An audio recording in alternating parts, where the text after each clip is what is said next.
Good morning, guys. I know it is super early, so I will not stay on long. And with my house right now, it's crazy, so there's no telling what kind of chaos, crying, and normalness that you'll hear in the background. I just wanted to jump on for just a second and kind of give you guys like a little bit of a foreword on the video that I'm working on right now. To me, this is probably the most special video. Good morning, guys. This is probably the most special video I've ever made, or I've ever edited, or ever... Hold on a second, let me shut the door, otherwise you're going to hear kids screaming. We'll just shut the door on that and pretend like it's not happening. How's that? So this is probably like the most special video I've ever made, I've ever edited. And I believe I'm going to turn it into a whole series. My grandmother is still living. I actually have 3 living grandparents. My grandfather was diagnosed with dementia and Parkinson's very recently, and it got me to thinking, there is so much about them, their lives, and my past that I have no clue about. So I contacted my nanny, or I had my mom contact, Morning Simply. Good morning, Nona. I had them contact, I had my mom call my granny and ask her if she would be willing to do a video for me or be willing to talk on camera, and she agreed. So I'm actually going to do like a short video series. The videos are much longer. I normally only post like 10-minute videos in my vlogs, but these videos will be about 30 minutes long. And these videos to me are probably, if nobody else cares about watching them, they're for me and my kids and maybe one day my grandkids. And that is, I'm allowing my grandparents to tell me their life story. Tell me your story. Tell me what it was like growing up. What did you do? What were your parents like? Did you see your grandparents? So many questions I peppered my granny with. And I called my grandmother, my mamaw, last night, and I asked her, Mamaw, would you be willing to do this? And she said, yeah, I'll do it. And she just started throwing out tidbits of information that I'd never heard before, ever. I discovered yesterday that my great-grandfather on my mamaw's side was adopted. And I got to hear his whole story, and I was just floored. I never knew any of this. One of the most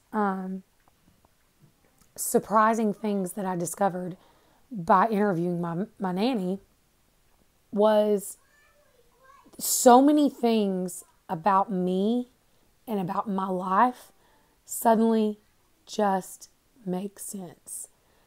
Before this point, I was just, nothing made sense.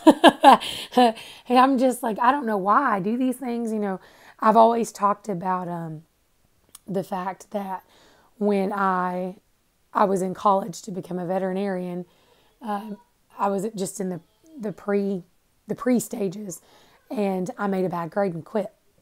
Walked away from a scholarship, just quit. And my granny tells me a story about making one unsatisfactory in school and dropping out. And I was just like, oh my God. I learned so much about my nanny. So I'm excited to interview the other 2 grandparents. I feel it's kind of imperative that I do interview my papaw pretty soon, because he is already starting to struggle. And I'm sure my papaw's got some pretty cool stories as well, because he was in the Vietnam War. So I'm excited to see that. My grandparents, and one of the things that struck me the most was my granny was born in 44. And so that means in her teenage years, it would have been in the 50s. And you think about the 1950s, some of the things that she described sounded like they were from 1910, 1920. And so I started kind of looking into it last night, because I was just like, but this was the 50s. Like, you think about the old classic cars and the car hops and, you know, the cute little poodle skirts. This is what you think of, or the housewife. This is what you think of when you think about the 50s. And so I thought, okay, so that makes sense, that once I read something, my grandmother and my family came from the Appalachian Mountains, and Appalachia is way behind the times. You go even now, it's way behind the times. So it is not odd that it was much further removed from society than what you would expect. So a lot of what she described was more like 20s and 30s. It was, where am I? The ceiling is different. I'm sitting on my kid's bunk bed trying to hide from the kids because they're watching cartoons, which translates to arguing over the remote. So this way you don't hear them screaming in the background. But yeah, I was just, it was like just listening to her. One of the things I told her yesterday, I said, Nanny, it just sounds so romantic. Just everything I've ever wanted. Everything I've ever wanted. And now I feel, I've talked to you guys before that I would love to go off grid, and I would love to, even if I don't go off grid, I would love to own a farm, like move from this and do more. After talking to her, it encouraged that so much more, because now I feel like there's even more of a time limit, because the person that is going to teach me these things, the person who's going to walk me through, to teach me to use a wood cook stove, to teach me how to, to do canning, to teach me how to butcher chickens, to give me skills that I would need to live the way that she lived, is right in front of my face. And so I encourage you guys, if you have grandparents alive, if you have parents alive, just sit down and talk to them. Make friends at the nursing home. These people are just a wealth of knowledge. And the funny thing is like, Mamaw, I asked Mamaw yesterday, I was like, when she was telling me about my grandfather being adopted, I was like, how did I not know this? Like, how did I go my whole life? I'm 31. How did I not know this, Mamaw? And she said, you never asked. That for me was profound. I never asked.